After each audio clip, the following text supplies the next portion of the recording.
संगीत कुमार रागी जी, कैंपस की open learning centre की निर्देशिका प्रोफेसर पायल मोगा जी, दिल्ली विश्वविद्यालय शताब्दी समारोह की कन्वेनर प्रोफेसर नीरा अग्निमित्रा जी, अन्य विश्वविद्यालयों के कुलपति समूह, विभिन्न कॉलेज की आदरणीय प्रिंसिपल, लेक्चरर्स, प्रोफेसर्स, कॉलेजेस और विश्वविद्यालय की टीचिंग नॉन टीचिंग स्टाफ्स, समाज जीवन के विशिष्ट अतिथिगण, विद्यार्थी भाइयों और बहनों, मीडिया की साथीगण, मेरा यह सौभाग्य मैं एक ही महीने में एक फोर्टनाइट के अंदर दूसरी बार दिल्ली विश्वविद्यालय में आ रहा हूं। मैं पिछले बार भी कहा था, मैं कभी भी आता हूं तो मेरा मन में थोड़ा ईर्ष्या होती है, काश मेरे विद्यार्थी जीवन में मैं DU का छात्र हो सकता। आज भी वो फीलिंग मैं आपके सामने सार्वजनिक रूप में प्रकट कर रहा हूं। दिल्ली यूनिवर्सिटी अपना शताब्दी मना रही है। संजोग देखिए, अभी हम देश की अमृत काल में देश के अमृत महोत्सव मना रहे हैं और पिछले दिनों में हम महात्मा गांधी जी की 150 साल की जयंती भी मनाए। ये सब सुखद संयोग है कि हम सब इस प्रकार के एक महत्वपूर्ण क्षण में, घड़ी में एकत्रित हुए हैं। और आज सौभाग्य की बात इसलिए है कि देश की गृह मंत्री, जिनको आज हम सब सुनने के लिए उत्सुक है और व्यग्र है, आज हमारे बीच में है।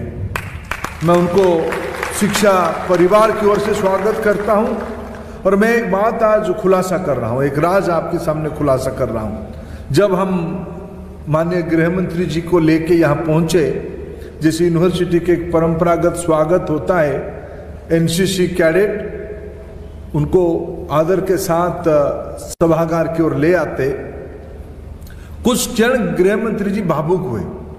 उन्होंने कहा, धर्मेंद्र, मैं जब विद्यार्थी था उस समय की देश की वित्त मंत्री मोरारजी भाई देसाई, जो बाद में देश के प्रधानमंत्री बने और एक सशक्त नेतृत्व जिनके साथ, नेतृत्व की छवि जिनके साथ जुड़ा है, वो कब जब मेरे गांव में आए थे, मैं भी ऐसे विद्यार्थी के समय में एक NCC कैडेट के नाते उनको स्वागत किया था। तो मैं जो आज 4 कैडेट उस इतिहास के हिस्सा बने, आज गृह मंत्री जी को स्वागत करते, मैं उनको बधाई देता हूं। अगले 30-40 साल के बाद उनमें से कोई प्रधानमंत्री भी बन सकता है। ये दिल्ली विश्वविद्यालय की ताकत है। मैं गृह मंत्री जी को स्वागत करता हूं। मित्रों, आज अनेक कार्यक्रम अभी इन दिनों में शताब्दी समारोह के दौरान शुरू हो गई है। इस सेमिनार भी जिस कंटेंट को लेके आने वाले दिनों में स्वराज्य से न्यू इंडिया की जो प्रवास हुई है, विशेष करके पिछले 7 साल नहीं, इस बीच में 8 साल हो गया है, 2014 मई से 2022 मई, इस क्षण में हम प्रधानमंत्री जी के नेतृत्व में नई भारत बनाने की जो एक नेतृत्व चल रहा है, उसकी 8 साल अभी पूरा होगा 30 मई को। इस क्षण में, इस काल में जो जो चीज अच्छे हुए हैं, लक्ष्य भारत को 21वीं सदी में एक महाशक्ति के रूप में पुनः स्थापित करना। भारत तो महाशक्ति पहले से ही है। समय चक्र में कभी कभी कोई ऊपर आता है, कोई नीचे आता है, लेकिन मैं इसीलिए मित्र पुलकित हूं, हम सब मिलकर 21वीं सदी में भारत को एक महाशक्ति के रूप में बनाना शुरू कर दिए। उसकी प्रवास शुरू हो गया है। संजोग दिल्ली यूनिवर्सिटी उसकी नेतृत्व कर रहा है। मैं गृह मंत्री जी को कह रहा था कि शायद मान्यवर शाह जी देश की एकमात्र विश्वविद्यालय होगा जिसकी विद्यार्थी देश की 600 जिले के अंदर रहते होंगे। ऐसे ही विश्वविद्यालय की आज हम उसकी प्रांगण में एकत्रित हुए हैं। पर विश्वविद्यालय की भूमिका क्या है? मित्रों, विश्वविद्यालय की भूमिका में एक उदाहरण के साथ कहूंगा। विश्वविद्यालय एक समूह नहीं होता है, एक कैंपस नहीं होता है। कुछ कालखंड में पढ़ाने वाले गुरु, विद्यार्थी, लेक्चरर, प्रोफेसर और स्टूडेंट्स तक सीमित नहीं होता है। यह एक इंस्टीट्यूशन है भारतीय व्यवस्था के अंदर। सदियों से इस प्रकार के विश्वविद्यालय हम लोगों को मार्गदर्शन करते आए हैं। विश्वविद्यालय की महत्व क्या है? अगर एक ही विषय में उदाहरण दूं जब ग्रीक आक्रांत अलेक्जेंडर थक के पराजित होकर लौट रहे थे, उन्होंने अपने सहयोगियों को कहा, सिंधु जब पार कर गए, उन्होंने कहा कि इस देश को हम जीत नहीं सके। इस देश की एक अनोखा चरित्र है, राजा को पराजय करने के बाद ये राज्य हमारे अधीन में नहीं आते हैं। जब तक इस समाज में जो गुरु है, जो इंस्टीट्यूशन है, जो शिक्षा व्यवस्था है, उसको हम पराजित नहीं कर पाते हैं, तब ये देश इस प्रकार की एक देश है जिसको हम पराधीन नहीं कर पाएंगे। उसमें वो जो परंपरा, जो गुरु की महत्व, शिक्षानुष्ठान के महत्व जो आज 21वीं सदी में दिल्ली विश्वविद्यालय के अंदर हमारे सामने है, वो उस अलेक्जेंडर की उस उक्ति का हमारी मन में पुनः विश्वास प्रतिष्ठा करती है। इसलिए हम आगे और तेजी से बढ़ने वाले हैं। इसी क्षण में राष्ट्रीय शिक्षा नीति लागू हो गई है, उसकी क्रियान्वयन के बारे में मित्रों ने उल्लेख किया। मैं मित्रों आज जब आपके बीच में आया हूं, 2-3 और विषय अपेक्षा करके जाऊंगा।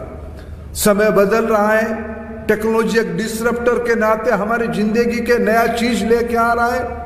क्या दिल्ली यूनिवर्सिटी, हमारे देश में इतने चीज पुराने पड़े हैं, या अपने नौजवान इतने नए चीज रोज सृजन कर रहे हैं। आज दुनिया के व्यवसाय में उसको पेटेंट करना एक मुश्किल बात हो जाती है। हमारी देश की खोज पेटेंट नहीं हो पाती है। इसके अर्थ नहीं है कि हमारे पास नहीं है, हमारे पास अनेक है, लेकिन पेटेंट प्रोसेस की जानकार लोग नहीं है। क्या दिल्ली यूनिवर्सिटी इसी साल से Yogesh Singh ji patent diploma course चला पाएगा? दिल्ली यूनिवर्सिटी की किसी भी फैकल्टी के विद्यार्थी, किसी भी स्ट्रीम की विद्यार्थी पेटेंट प्रोसेस की 3 महीने की कोर्स करने के बाद अपनी एम्प्लॉयबिलिटी न केवल देश में, दुनिया के अंदर ले जा पाएगा। ऐसे कोर्स दिल्ली शुरू करना चाहिए। क्या ब्लॉकचेन अकाउंटिंग जो तेजी से हमारी भारत की वित्त व्यवस्था में इमर्ज कर रहा है, उसकी स्किल मैन पावर हम बना पाएंगे? क्या ई कॉमर्स जो हमारी जिंदगी के एक नई आयाम जुड़ चुका है, हमारी नई पीढ़ी सारा चीज ई कॉमर्स पे कर रहा है। ई कॉमर्स 5 रुपया का भी होता है, 5 लाख रुपया का भी होता है। ई कॉमर्स फेसलेस होता है, विवाद होने से उसको समाधान कैसे करें? 200, 300, 400 रुपया की परचेज पे जो बॉटम ऑफ पिरामिड करता है, उसको कैसे समाधान करें?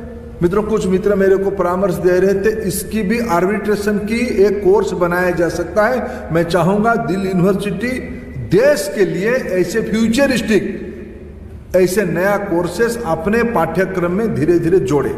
अंत में मित्रों मैं इतना ही कहूंगा कि दिल्ली यूनिवर्सिटी अपने जो जिम्मेवारी उठाई है, आज देश में एक वेलफेयर गवर्नेंस मॉडल हमारे सामने है, जिसके बारे में परमादरणीय गृह मंत्री हमको मार्गदर्शन करेंगे। इसको हम कैसे एक ग्लोबल ब्रांड के रूप में परिचित करें। हमारे देश की अभी अभी माननीय प्रधानमंत्री मोदी जी की सरकार की 8 साल पूरी हुई है। मैं शिक्षा विभाग की ओर से आप सभी को, विद्वानों को एक अपेक्षा रखता हूं।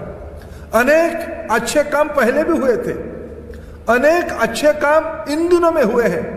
मित्रों, मैं एक उदाहरण आपको देके मेरे वाणी को विराम देता हूं। इस कोरोना के दौरान क्या कारण रहा, इतने कष्ट होने के बावजूद, विश्व की इतना विषम परिस्थिति होने के बावजूद हमारी अर्थनीति 7-8% पे ग्रोथ कर रहा है। हमारी जीडीपी क्यों ग्रोथ कर रहा है? दुनिया में कोई एक देश बताए आबादी के, उस देश की आबादी के 80% लोगों को फूड सिक्योरिटी के साथ इन डिफिकल्ट टाइम पे जोड़े। डीबीटी में लाखों करोड़ रुपया, सभ्य और सुसंस्कृत और सबसे टेक्नो फ्रेंडली देश भी अपने डीबीटी नहीं कर पाते हैं। भारत में आज जनधन खाता के माध्यम से लाखों करोड़ रुपया गरीबों की जेब में पहुंच रही है। देश में एक प्रधानमंत्री कुछ साल पहले होते थे जो कहते थे कि मैं यहां से पैसा भेज रहा हूं तो गरीब की जेब में जाते जाते 15 पैसा हो रहा है। मोदी जी के पास क्या जादू बनी कि 1 रुपया भेजे तो 1 रुपया पहुंच रहा है? क्या ये एक वैचारिक विषय नहीं है? क्या ये एक एकेडमिक परामर्श की विषय नहीं है? मैं अपेक्षा रखता हूं दिल्ली यूनिवर्सिटी हमको आलोचना करे, हमको सुधारे। गुरु का काम तो वही है। और हमारी अगर कुछ अच्छे काम हुए हैं तो मानव कल्याण के लिए, विश्व कल्याण के लिए उसको वैश्विक स्तर पे ले जाएं। इसी अपेक्षा के साथ फिर मैं अपेक्षा में अंत में रखूंगा, दिल्ली विश्वविद्यालय न केवल देश की आवश्यकता को पूरा करे, विश्व की आवश्यकता को पूरा करने की दायित्व आपके ऊपर है। शताब्दी में यही आपकी संकल्पना होनी चाहिए। बहुत बहुत